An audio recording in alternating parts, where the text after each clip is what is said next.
برادران ملت اسلامی، السلام علیکم ورحمۃ اللہ وبرکاتہ۔ الحمد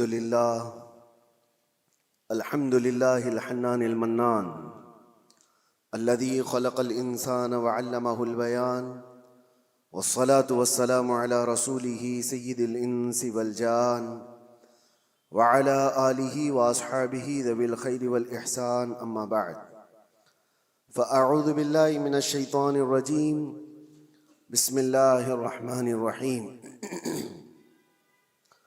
لیس البر ان تولوا وجوہکم قبل المشرق والمغرب ولكن البر من آمن بالله واليوم الآخر والملائكة والكتاب والنبيين وآتى المال على حبه ذوي القربى واليتامى والمساكين وابن السبيل والسائلين وفي الرقاب وأقام الصلاة وآتى الزكاة والموفون بعهدهم إذا عاهدوا والصابرين في البأساء والضراء وحين البأس أولئك الذين صدقوا وأولئك هم المتقون، صدق اللہ العظیم۔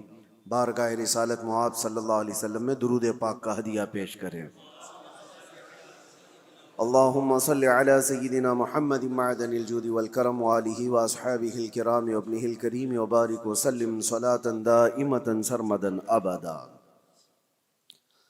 عزیزان گرامی وقار، سب سے پہلی چیز انسان کو جو سیکھنی چاہیے وہ انسانیت ہے۔ انسانیت کیا چیز ہے؟ انسان جو اس کائنات میں آیا ہے اسے اپنی انسانیت معلوم ہو، میں کیوں آیا ہوں،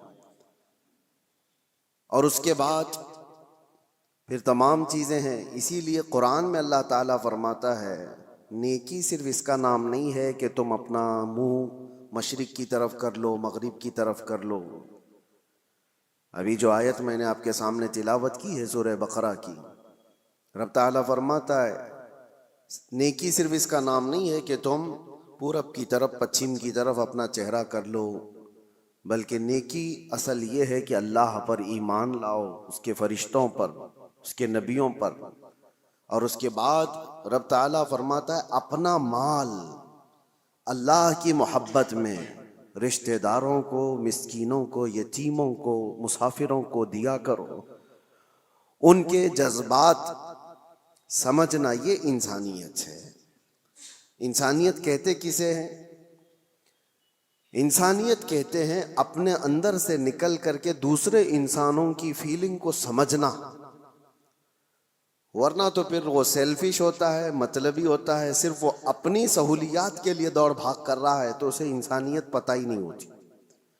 جیسا کہ آج چل رہا ہے، ہر کوئی جو دوڑ رہا ہے اس کا اپنا ایک ٹارگٹ ہے، اس کا اپنا ایک گول ہے۔ وہ چاہے بڑے سے بڑا نیتا ہو، وہ جہاں تک بھی پہنچ جائے وہ خاموش نہیں ہے، اس سے آگے دوڑ رہا ہے۔ لیکن اس کی دوڑ کے پیچھے ریزن اگر آپ تلاش کریں گے تو یہی ملتا ہے کہ وہ ایک کمفرٹ زندگی چاہتا ہے، ایک آرام دہ زندگی چاہتا ہے۔ اس کو ایک بڑا بنگلہ چاہیے یا اپنی اولاد کو سیٹ کرنا ہے، صرف اور صرف اپنے حد تک سوچ رہا ہے۔ وہ بندہ کہاں ہے جو دوڑ بھاگ کرتا ہے تو غریبوں کے لیے، مسکینوں کے لیے، یا پھر دوسرے انسانوں کے لیے جی رہا ہو؟ انسانیت اس کو کہتے ہیں۔ وہ بہت خال ہیں، آج بہت کم لوگ ہیں۔ میں نہیں کہتا کہ صفحہ ہستی سے مٹ گئے، بہت کم ہیں۔ انسانیت کے لیے سب سے پہلے اس روئے زمین پر میں آپ کو بتاتا ہوں، قانون کی شکل میں کوئی اگر یہاں انسانوں کے پاس کوئی چیز آئی، دستاویز آئی، تو سب سے پہلے اسلام نے لایا ہے۔ سب سے پہلے اللہ کے حبیب صلی اللہ تعالیٰ علیہ وسلم نے صرف اور صرف نمازوں کی، زکوٰۃ کی، حج کی تبلیغ نہیں فرمائی۔ آپ اگر حضور پاک صلی اللہ تعالیٰ علیہ وسلم کی تعلیمات کا حصہ دیکھیں تو اکثر حصہ یہ انسانیت کے متعلق ہے۔ اور سب سے پہلے آپ کو میں اگر یہ بتاؤں، حضور پاک صلی اللہ علیہ وسلم نے یہ فرمایا وہ شخص مومن ہی نہیں جس کے شر سے، جس کے فتنے سے اس کا پڑوسی محفوظ نہ ہو، وہ مومن نہیں ہے۔ دوسری حدیث ہے اللہ کے حبیب صلی اللہ علیہ وسلم فرماتے ہیں کہ وہ شخص ایمان والا نہیں ہو سکتا کہ پیٹ بھر کر کھا کر سویا ہو اور اس کا پڑوسی بھوکا سو رہا ہو۔ ایک روایت میں ہے کہ جب تم اپنے گھر میں سالن بناؤ تو پانی تھوڑا سا زیادہ کر لو تاکہ تم اپنے پڑوسی کو بھی وہ پہنچا سکو۔ ضروری نہیں کہ پانی والا ہی پہنچائے، اگر تمہاری استطاعت نہیں ہے تھوڑا سا ہی بنتا ہے تو یہ ایک مثال دی گئی ہے۔ یہ ہیں دوسروں کے حقوق کے سلسلے میں اسلام کی تبلیغ۔ آپ کو میں بتاؤں یہ انسانیت ہے، اور جس سے آج دنیا فراموش کر چکی ہے۔ سب کے سب اکثر مطلبی لائف جینا چاہتے ہیں، سیلفش لائف، جس میں صرف اور صرف اس کا اپنا چاہیے۔ اور خاص طور پر یہ بڑے بڑے شہروں کی بات میں اگر کہوں، میٹروپولیٹن سٹیز جو ہیں، بڑے بڑے اپارٹمنٹ میں رہنے والے لوگ، حیرت ہوتی ہے اسی فلور پہ 25 سال سے لوگ رہ رہے ہیں، لیکن ان کو پتہ ہی نہیں ہے کہ پڑوس میں کون رہتا ہے۔ بلڈنگ میں جنازہ نکل رہا ہوتا ہے اور لوگوں کو پتہ ہی نہیں ہوتا کہ کون مرا آج۔ انسانیت ایسی نہیں تھی پہلے میاں۔ گاؤں کی آج بھی تہذیب ایسی ہے کہ گاؤں کے کسی بھی گھر میں چھوٹی سی بھی بات ہو تو پورے گاؤں والوں کو خبر ہو جاتی ہے اور سب اس کے گھر جمع ہو جاتے ہیں۔ یہ شہروں میں خاص طور پر زندگی انسانیت سے ہٹتی چلی جا رہی ہے۔ سیلفش لائف جینا چاہتا ہے انسان، میں بھلا میری لائف بھلا بس، بلکہ سارے رشتے ناتے سب ختم کر کے دنیا اس کو پوش لائف کہتی ہے۔ کچھ ایسی سوسائٹیز ہیں جہاں پر گیٹ بھی لگا دیے گئے کہ لوگ آنا جانا نہ رکھیں، کوئی آ نہ سکے ہمارے گھر، اور گھر ایسے بنائے جائیں کہ زیادہ طور پر گھر میں کوئی آ کر کے رہ نہ سکے۔ یہ ساری انسانیت سے گری ہوئی حرکات ہیں۔ آؤ مصطفیٰ کریم صلی اللہ تعالیٰ علیہ وسلم کے اس معاشرے میں، حضور کی بارگاہ میں ایک دن کوئی مہمان آیا۔ اللہ کے نبی صلی اللہ تعالیٰ علیہ وسلم نے فرمایا کوئی ہے میرے صحابہ میں جو میرے اس مہمان کی مہمان نوازی کرے آج؟ کون نہیں کرتا؟ ایک صحابی حضرت طلحہ اٹھتے ہیں، کہتے ہیں یا رسول اللہ میں ان کو گھر لے جاتا ہوں، جبکہ گھر کی کیا سچویشن ہے انہیں خبر نہیں ہے۔ ہوتا ایسا ہی نا کہ گھر میں کھانا ہے بھی کہ نہیں ہے پتہ نہیں ہو تو کسی اور کو کیسے لے کے آئیں گے، لیکن اس صحابی نے کہا رسول اللہ کا مہمان ہے لے کر چلیں گے۔ جب گھر لے کر کے آئے تو آج کی بیویاں نہیں تھی جو کوستی کہ آنے سے پہلے اطلاع تو کر دیتے، دودھ چائے کا انتظام تو کر لیتی۔ یہ جو آج کوستی ہیں نہ، وہ صحابیہ تھی، اپنے شوہر سے کہتی اتفاق ایسا ہے کہ آج ہمارے گھر میں صرف ایک آدمی کے کھانے کی بھر کی چیز موجود ہے، اور وہ لوگ پہلے سے 3 لوگ تھے، شوہر بیوی اور بیٹا، مہمان ایک آیا ہے۔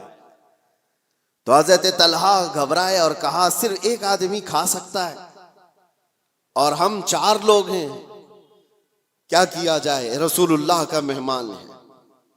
وہ صورت نہیں ہے کہ یہیں سے باہر سے مصافحہ کر کے بھیج دیا جائے۔ صحابیہ خود کہتی ہیں، زوجہ صحابی کی کہتی ہیں آپ گھبرائیں مت، بچے کو میں تھپک کر کے سلا دوں گی کسی طرح، رات کو وہ سو جائے گا، اور جب آپ دسترخوان پر بیٹھیں میں کھانا لا کر کے پیش کر دوں گی اور چراغ گل کر دینا۔ دیکھیے آپ، چراغ جو روشنی دے رہا ہے اس کو گل کر دینا۔ اور وہ صحابی کہتے ہیں ہاں ٹھیک ہے، میں صرف اور صرف چبانے کی آواز کرتا رہوں گا اور مہمان رسول پیٹ بھر کر کھا لے گا۔ یہ گھر کی مزاج میں آپ کو بتا رہا ہوں۔ کھانا رکھا گیا اور جیسی کھانا آیا چراغ گل ہو گیا، اور مہمان کو کہا گیا کہ آپ کھاتے رہو، چراغ جلنے تک وقت لگ جائے گا، اور یہ صحابی صرف اور صرف اپنا منہ چلاتے رہے تاکہ مہمان کو لگے کہ میں بھی کھا رہا ہوں۔ ایک لقمہ بھی نہیں کھایا، بلکہ پورا اس مہمان کو کھانے دیا۔ جب پیٹ بھر کر وہ کھا لیے تو تینوں گھر کے افراد بھوکے سوئے رہے، اور اللہ کے نبی کا یہ مہمان جو ان کے گھر کا بھی مہمان تھا پیٹ بھر کر کھایا اور سویا۔ صبح فجر میں یہ صحابی اٹھ کر کے حضور پاک صلی اللہ تعالیٰ علیہ وسلم کے دربار میں حاضر ہیں، مسجد میں آئے ہیں۔ اس سے پہلے کہ وہ آتے میرے آقا مسکرا کر استقبال کے لیے کھڑے ہیں اور فرماتے ہیں طلحہ تم نے کیا مہمان نوازی کی کہ اللہ تعالیٰ سلام بھیج رہا ہے؟ کیا مہمان نوازی کی کہ فرشتے اس پر رشک کرتے ہیں؟ عزیزان گرامی وقار، یہ انسانیت تھی جو رسول اللہ صلی اللہ تعالیٰ علیہ وسلم نے معاشرے میں صرف اور صرف پھیلائے نہیں، پلایا تھا، پلایا تھا۔ جنگ موتا کا وہ واقعہ اکثر بیان بھی ہوتا ہے کہ ایک جنگ ایسی بھی آئی کہ جس میں ایک صحابی وہ کہتے ہیں میں زخمیوں کو پانی پلاتا تھا، جو زخم کھا کر کے گر جائے اس کو میں اپنے مشکیزے سے پانی پلاتا۔ ایک جگہ پر ایک صحابی زخم کھا کر گر گئے اور ان کا آخری وقت لگ رہا تھا، میں پانی لے کر ان کے پاس گیا، وہ العطش العطش کہہ رہے تھے، پیاس پیاس، مگر جب قریب پہنچا تو کسی اور زخمی کی آواز آئی، تو اس صحابی نے کہا میرے اس بھائی کو پہلے پلا دو، تمہارے پاس پانی تھوڑا سا ہے اس کو پلا دو۔ یہ صحابی کہتے ہیں میں دوسرے کے پاس گیا تو ایک تیسرے کی آواز آئی، دوسرے نے بھی کہا کہ جاؤ مجھ سے پہلے اس کو پلا دو۔ تیسرے کے پاس گیا تو وہاں جاتے وقت یہ صحابی کہتے ہیں ان کا انتقال ہو گیا، وہ پی نہ پائے۔ میں پلٹ کر کے آیا کہ ان دونوں کو پلا دوں، تو واپس آ کر دیکھا تو ان دونوں کی بھی جان جا چکی تھی، ایک دوسرے کے لیے انہوں نے پانی تک نہیں پیا۔ یہ معاشرہ تھا اسلام کا، اور رسول اللہ صلی اللہ تعالیٰ علیہ وسلم نے جو انسانیت کے اعلیٰ اقدار اپنے صحابہ میں پیدا کیے تھے۔ میرے عزیزوں، بیان کرنا یہ آسان ہے، اس کو پریکٹیکل اپنی لائف میں لے کے آنے کی کوشش کریں، اپنی زندگیوں میں اس کو لے کر کے آئیں۔ انسانیت وہ نہیں ہے کہ جو آج لوگ سمجھتے ہیں گھر میں کھانا بنا تھا اور اس کے بعد بچ گیا تو ہم دوسروں کا بھی خیال کرتے ہیں۔ تم اپنا کچرا کسی اور میں ڈم کرنا چاہ رہے ہو، خیال نہیں کر رہے ہو۔ خیال اس کو کہتے ہیں کہ جب گرم کھانا بنا ہوا ہو اور پہلے کسی اور کا خیال آ جائے، پہلے کسی فقیر کا خیال آ جائے۔ بچ جانے کے بعد بہت سارے ایسے، ہم پہلے جب دارالعلوم میں ہوا کرتے، مدرسہ ہم بھی چلاتے تھے، اکثر لوگ شادی میں ولیمے میں دن بھر مصروف اور رات کو کھانا بچا ہے تو کہتے ہیں مدرسے کے بچوں کو کھلا دیں گے۔ بچوں کو لا کر کے کھلانے کے لیے بڑے بڑے آدھے آدھے دیگ بچے ہوئے لے کر کے آتے ہیں اور پھر وہ اس کو ثواب سمجھتے ہیں۔ ہم نے ان سے کہا تھا یہ مہمانان رسول ہیں جو طلبہ ہیں، جو رسول اللہ صلی اللہ تعالیٰ علیہ وسلم کے مہمان کہلاتے ہیں، دین کا علم حاصل کرنے والے یہ طالب علم، اور تم ان کو اپنے گھر کا بچا ہوا کچرا لا کر ڈم کرنا چاہتے ہو۔ کیا تم سمجھتے ہو اور اس کو نیکی سمجھ رہے ہو اور فخر کر رہے ہو؟ فخر اس وقت ہوتا جب تمہارا کھانا بن کر تیار ہوتا، تمہارے اپنے کھانے سے پہلے مہمانان رسول کا خیال کیا ہوتا کہ ان کا بھی اتنا حصہ ہے اس کے اندر۔ عزیزان گرامی وقار، انسانیت صرف اور صرف اپنی خاطر جینے کا مطلب نہیں ہے۔ انسان جیے تو اللہ تبارک و تعالیٰ کی اس مخلوق کے لیے، اور اسی لیے اللہ کے حبیب صلی اللہ تعالیٰ علیہ وسلم کی وہ حدیث میں آپ کو سنا دوں تاکہ زندگی جینے کا آپ کو سلیقہ ملے۔ حضور اکرم صلی اللہ تعالیٰ علیہ وسلم فرماتے ہیں من نفس کربت اخیہ نفس اللہ کربتہ یوم القیامہ، جس نے اپنے کسی بھائی کی کسی ایک تکلیف کو آسان کر دیا، کسی تکلیف میں پھنسا ہوا تھا، وہ کسی دشواری میں ملوث تھا، آپ نے اپنی محنت سے اپنے کسی بھائی کی تکلیف کو آسان کیا، میرے آقا فرماتے ہیں قیامت کے دن اس کی تکلیفوں کو اللہ آسان کر دے گا۔ اور کیا چاہیے، اور کیا چاہیے؟ آخرت میں اگر ہماری تکلیفیں کھل جاتی ہوں، اس سے بڑا آپ کو اجر کیا چاہیے؟ وہاں کے حالات تو ایسے ہیں کہ بڑے بڑے لوگ ڈرے ہوئے ہوں گے، پتہ نہیں چلتا کہ نمازیں بخشوا لیں گی یا زکوٰۃ یا حج، یا پھر یہ بھی نہیں پتہ چلتا کہ سب میں پکڑے جائیں گے۔ اسی لیے آخرت کے لیے اگر اللہ کے نبی نے یہ وعدہ فرمایا ہے تو یہ بہت بڑی چیز ہے میرے عزیزوں۔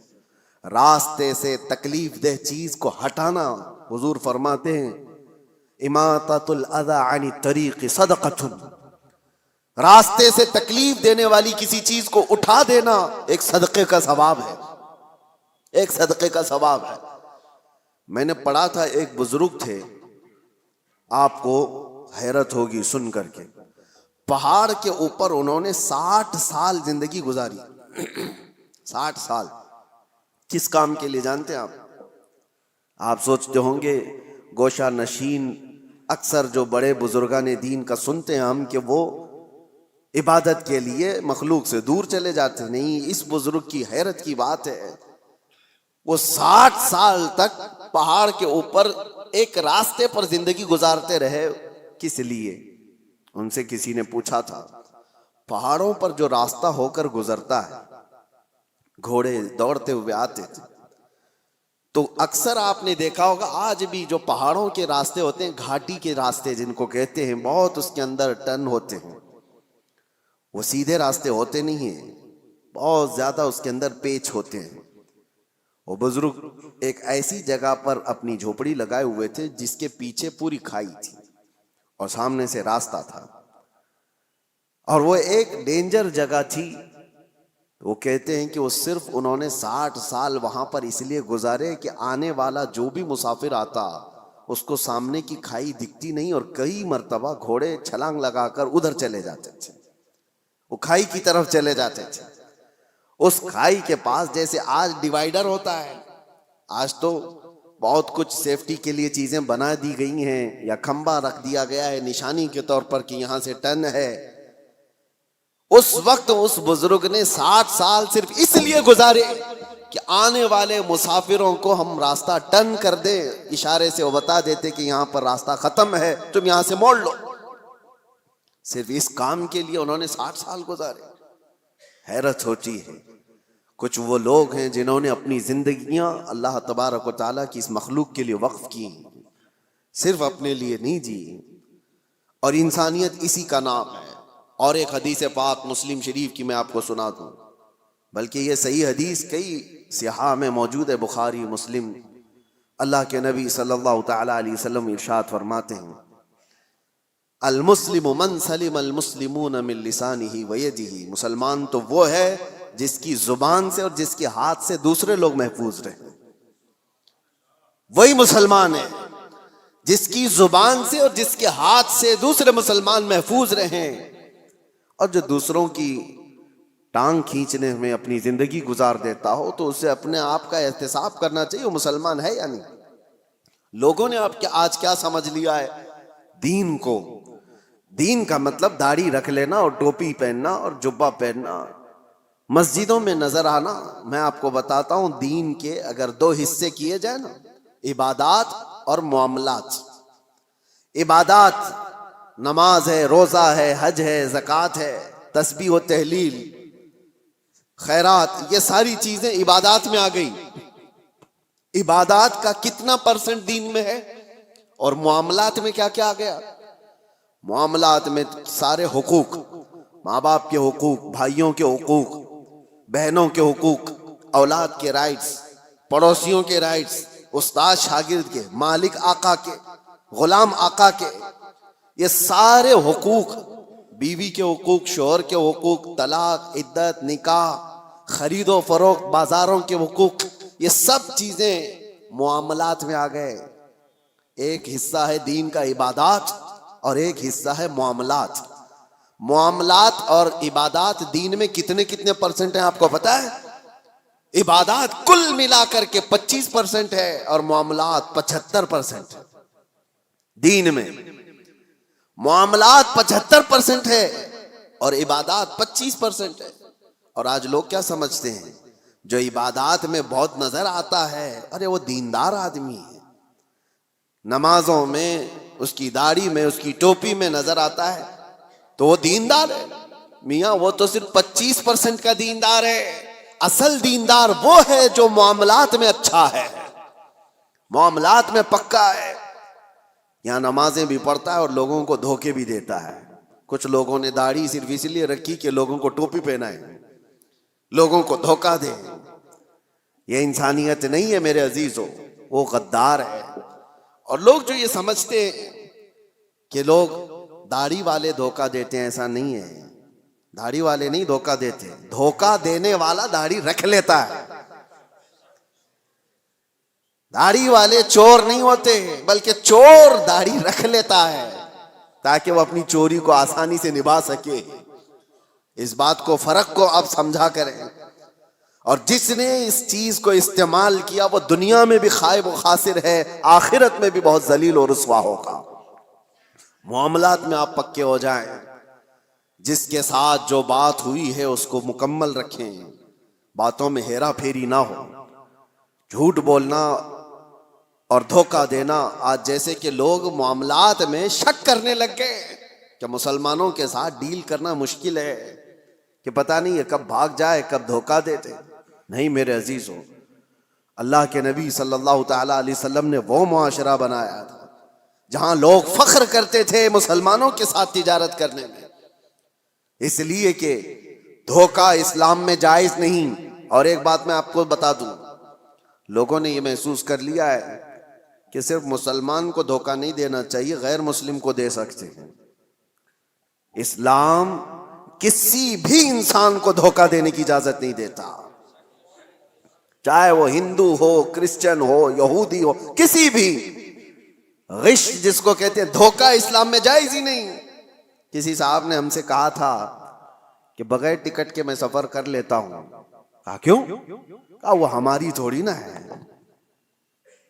وہ تو ان کی ہے, حکومت اس کی ہے, اور وہ تو لوٹ کے کھا ہی رہے ہیں. میرے عزیزو, چور اگر چوری کر رہا ہے تو تو برابر کی چوری کرے گا, کسی کی بھی ہو, یہ جائز نہیں ہے. اسلام میں غش اور دھوکہ کسی طرح سے جائز نہیں. کئی ایسے مسائل ہمارے پاس آتے ہیں, جاب کرنے والے بچے نوکریاں کرتے ہیں کمپنیوں میں, ان کے مالک نان مسلم ہیں.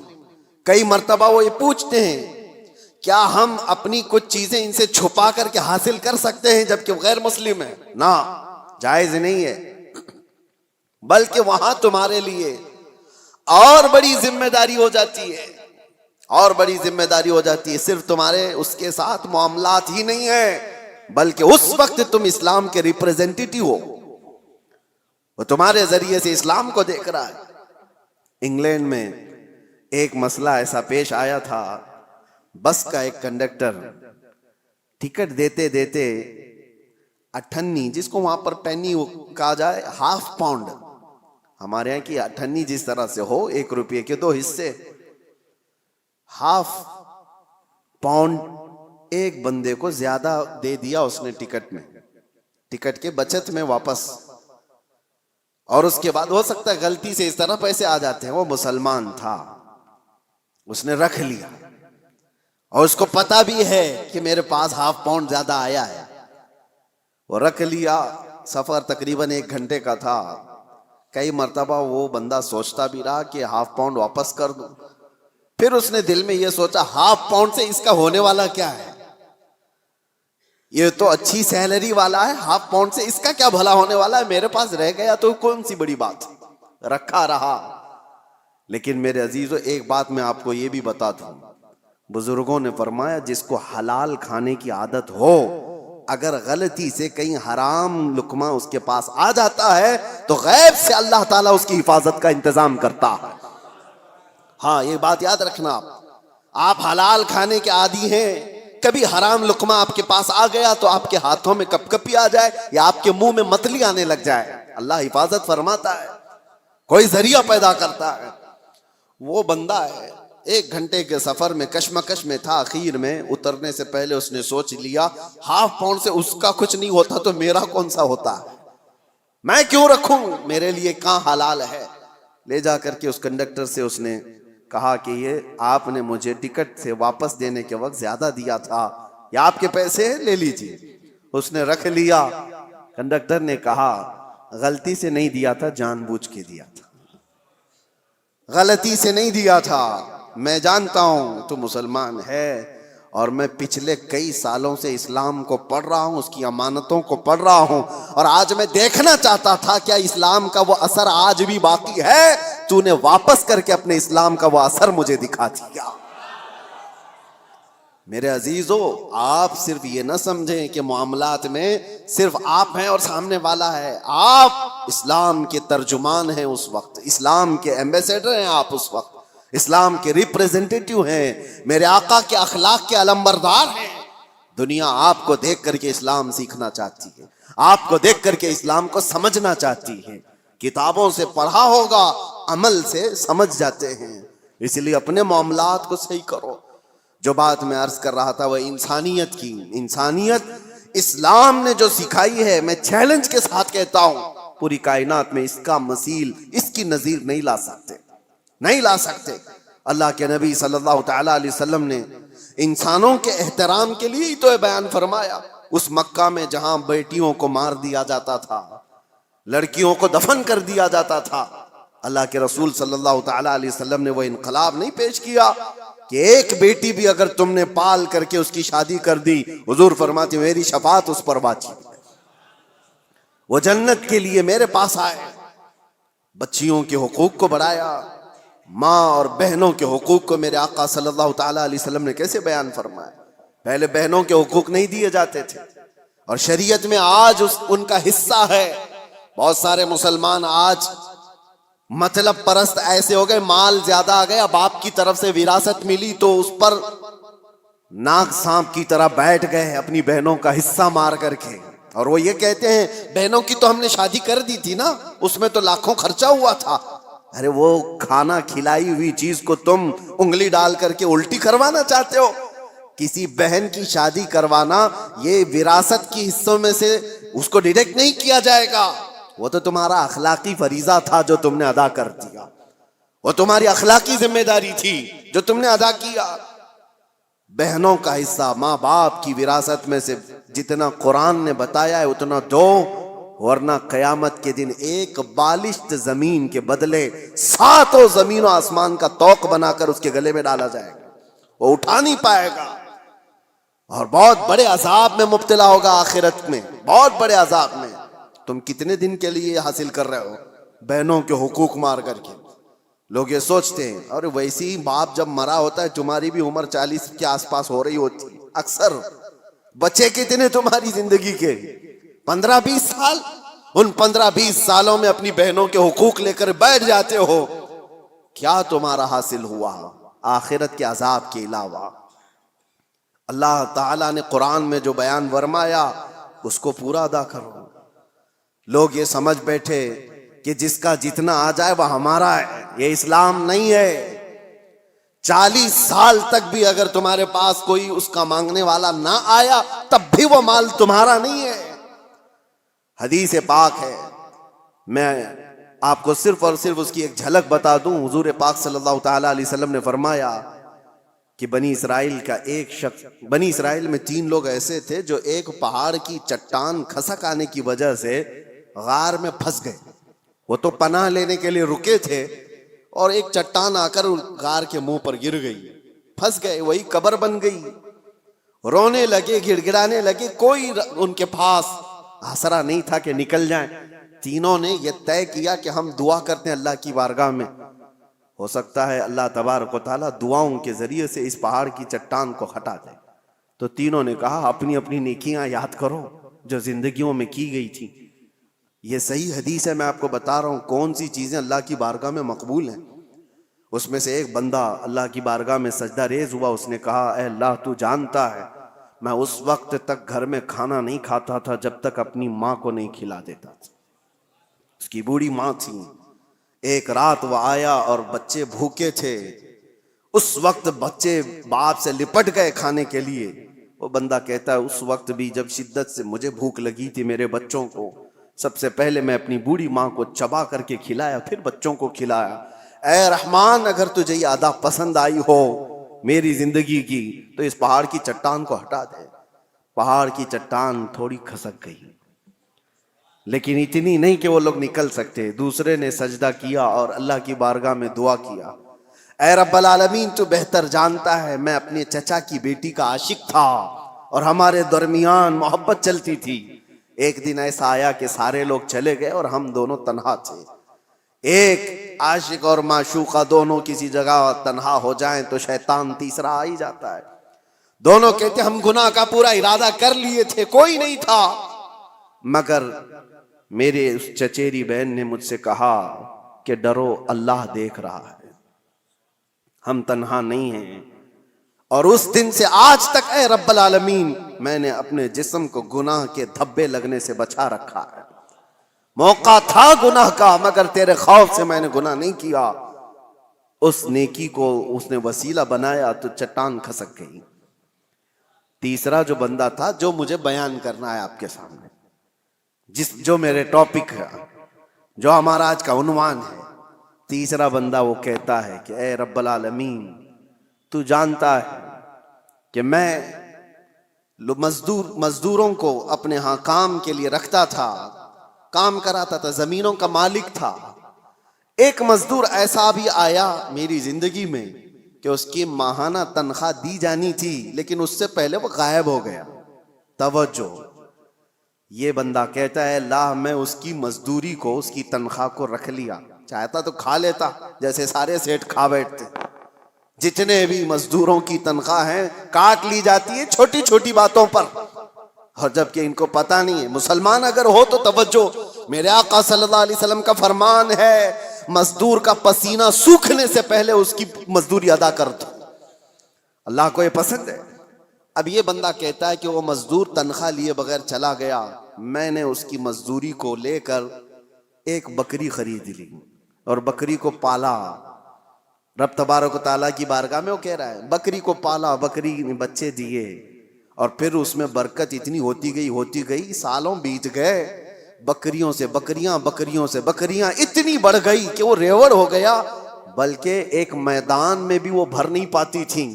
مجھے شہر سے باہر جانا پڑا, شہر سے باہر بہت بڑا میدان ان بکریوں کے لیے. ایک بکری سے اتنی بکریاں ہو گئی.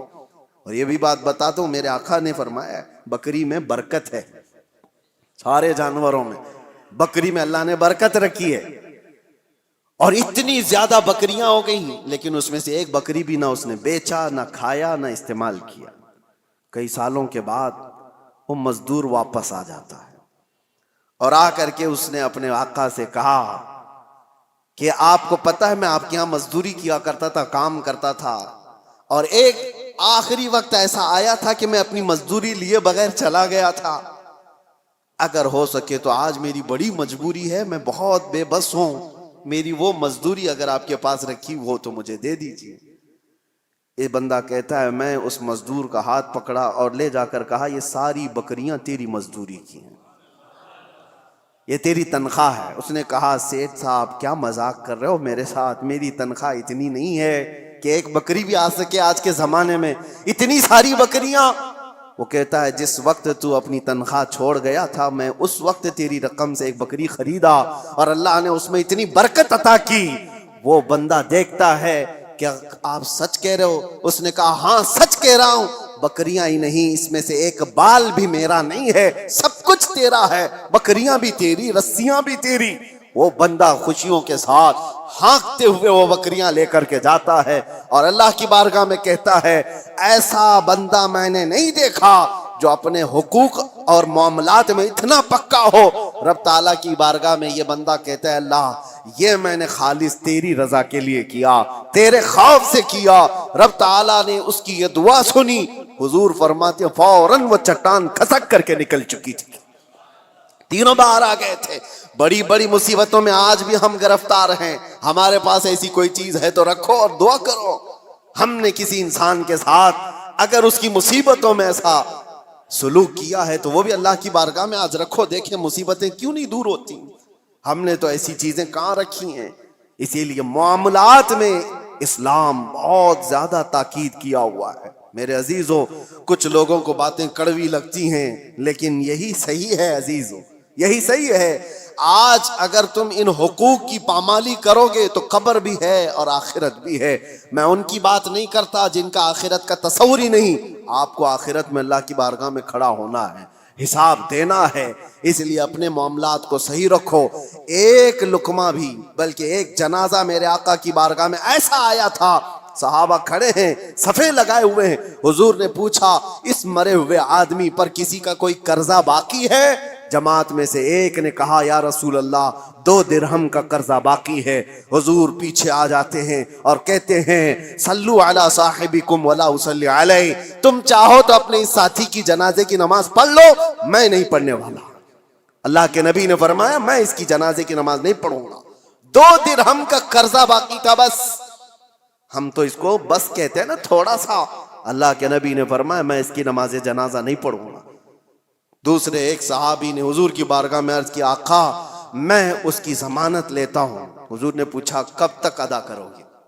انہوں نے کہا مجھے شام تک کا وقت دیا جائے, اس کی طرف سے جس کا قرضہ باقی ہے میں وعدہ کر دوں گا. جب انہوں نے یہ ضمانت لے لی تو اللہ کے نبی صلی اللہ علیہ وسلم نے نماز پڑھائی. یہ ہے اسلام. اور بڑے بڑے حقوق کی پامالی کرنے کے بعد اگر لوگ یہ سمجھتے ہیں کہ مسلمان ہونا اسی کا نام ہے, داڑھی ہو, ٹوپی ہو, جبہ کبا ہو, معاملات میں اگر گرا ہوا ہے تو اس کے اندر اسلام کی بو باس نہیں آئی ہے, وہ ایمان کا حصہ نہیں رکھتا ہے.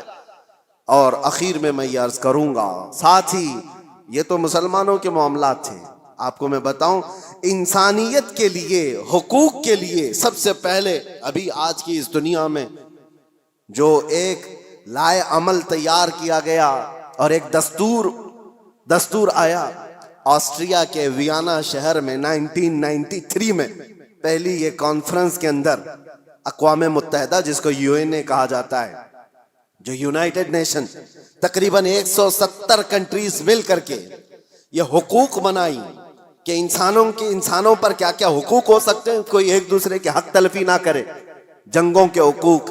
یہ ساری چیزیں کب بنی ہیں؟ یہ آپ فیڈریشن ہے, اس کا نام ہے ویانا فیڈریشن, اس نام سے یہ پوری دنیا میں عام کیا گیا. 1993 کی بات کر رہا ہوں, آج سے تقریباً صرف اور صرف 32 سال پہلے, سمجھ رہے ہیں آپ, 32 سے 33 سال پہلے پوری دنیا میں انسانوں کے حقوق کے لیے ایک لائحہ عمل بنایا گیا, ایک دستور بنایا گیا. مجھے حیرت ہوتی ہے پڑھ کر, اس نئی دنیا میں صرف 32-33 سال پہلے تم انسانوں کے حقوق لائے ہو. ذرا تاریخ پڑھے ہوتے آج سے 1400 سال پہلے اس سے زیادہ حقوق محمد الرسول اللہ نے بیان فرمایا. میرے آقا صلی اللہ علیہ وسلم صرف بیان نہیں کیا, حدیثوں میں اس کو محفوظ کرایا ہے, اور پورے دستاویزات آج محفوظ ہیں ہمارے پاس, پورے محفوظ ہیں.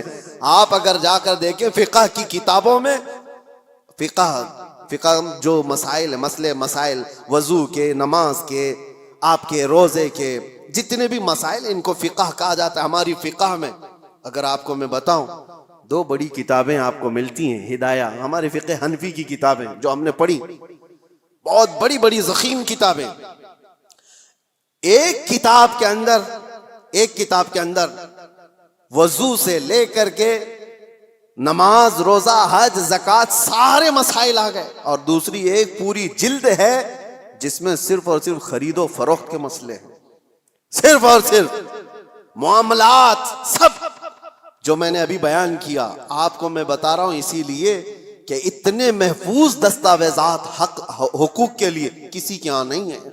آج قوانین بنے ہیں کہ ایک مال دوسرے سے خریدو تو اس کے کیا کیا حقوق ہیں, جبکہ 1400 سال پہلے میرے آقا صلی اللہ علیہ وسلم نے حقوق کیسے بیان کیے کہ اگر تم نے کسی جگہ پر جا کر کے مال خریدا تو اس کے کتنے حق ہیں, کہ تمہیں کتنے میں لینا ہے, کہ اس کو کتنے میں دینا ہے. یہ بھی ربح فاسد نہیں ہوگا, غلہ جمع کر کے نہیں رکھے گا کہ جب لوگوں کے پاس مال کی قلت آئے تو نکالے گا. یہ سارے حقوق کے سلسلے میں اسلام پہلے سے بیان کیا ہوا ہے.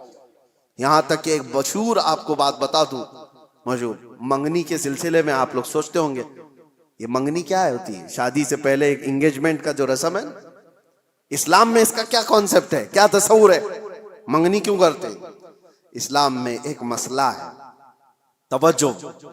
کوئی مال میں خریدنے کے لیے گیا, مثال کے طور پر ایک قالین مجھے خریدنی تھی, میں نے صاحب مال سے یعنی دکان والے سے اس کی قیمت لگائی, اس نے کہا یہ 1000 روپے کی. ابھی ہماری بات چیت چل رہی ہے, دوسرے صحابہ آئے اور انہوں نے اس کی بولی لگا دی. حضور فرماتے ہیں یہ جائز نہیں جب تک کہ تمہارا پہلا بھائی بات مکمل نہ کر لے. اپنے بھائی کی بے پر بے جائز نہیں. سمجھ میں آ رہی ہے آپ کو بات؟ مسئلہ ہے یہ شریعت کا. میں اگر خرید رہا ہوں تو دوسرا اس میں گھس کر کے نہ خریدی کی بات نہ کرے جب تک میری ڈیل مکمل نہیں ہو جاتی. یا تو میں چھوڑ دوں یا تو میں لے لوں، نکل جاؤں، اس کے بعد دوسرے کا حق ہے. یہ اسلام کا مسئلہ ہے. یہی کانسیپٹ ہے منگنی کا. منگنی کیوں کی جاتی ہے؟ کسی لڑکی کو آپ نے دیکھا، پیغام نکاح بھیج دیا اور لڑکی نے قبول کر لیا، شادی ابھی نہیں ہوئی، اور یہ اعلان کیا جا رہا ہے. اللہ کے نبی صلی اللہ علیہ وسلم نے فرمایا تمہارے بھائی نے کسی لڑکی کو نکاح کا پیغام بھیج دیا ہے تو اپنے بھائی کے پیغام پر پھر کوئی دوسرا آدمی پیغام بھیج نہیں سکتا، حرام ہے اس کے لیے. اب وہ اس کو پوچھ نہیں سکتا، کیونکہ جب تک ان کی ڈیل مکمل نہ ہو جائے، یا تو ٹوٹ جائے، ختم ہو گئی کہ نہیں کرنا ہے شادی، تو اس کے بعد نئے سرے سے اگر کوئی چاہے تو پھر اس کے پاس پیغام نکاح بھیج سکتا ہے. ورنہ جب تک کوئی مسلمان کسی عورت کے نکاح کے پیغام بھیجا ہوا ہے اس وقت تک دوسرا کوئی اس کو پیغام نکاح نہیں بھیج سکتا. یہ ہے حقوق اسلام میں، اتنا زیادہ محفوظ رکھا گیا ہے. حیرت کی بات یہ ہے کہ مسلمان آج کم علم ہو گئے، جاہل ہو گئے، پڑھتے نہیں ہیں. ورنہ تمہارے دین میں اللہ تعالیٰ نے کوئی کمی نہیں رکھی، کوئی ایک ادنا سا شائبہ بھی نہیں ہے. یہ وہ دین ہے جس کی شروعات ہوتی ہے الف لام میم ذالک الکتاب لا ریب فیہ. یہ وہ عظمت والی کتاب ہے جس میں شک کی گنجائش ہی نہیں. آؤ میرے عزیزو، مصطفیٰ کریم صلی اللہ تعالیٰ علیہ وسلم کے قدموں میں اس دین سے بہتر دستور تمہیں کائنات میں کہیں نہیں ملے گا، اس سے بہتر زندگی تمہیں کہیں نہیں ملے گی. جانوروں والی زندگی یہاں نہیں ہے جو انسان کو آج فیشن کے نام پر اٹھا کر کے بازار کی زینت بنایا گیا ہے، بلکہ یہاں میں سچ بتاؤں لوگوں نے میٹل تو بنا کر ترقی کی ہوگی، ایروپلین تک بنایا ہوگا، کمپیوٹر بنایا ہوگا، موبائل بنایا ہوگا، لیکن مدینے کے تاجدار نے انسان بنائے ہیں.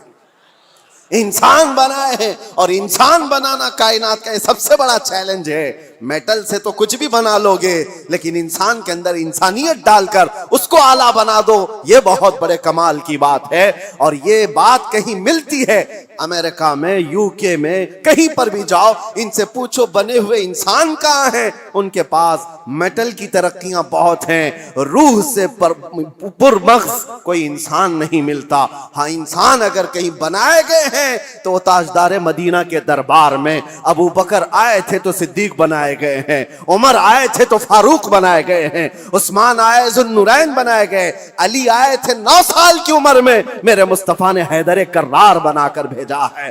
انسان بنائے گئے ہیں. اپنے آپ کو بھی انسان بناؤ تو آؤ میرے مصطفیٰ کریم کے قدموں میں اٹھو، قوت عشق سے ہر پست کو بالا کر دو، دہر میں نام محمد سے اجالا کر دو. وآخر دعوانا الحمدللہ رب العالمین.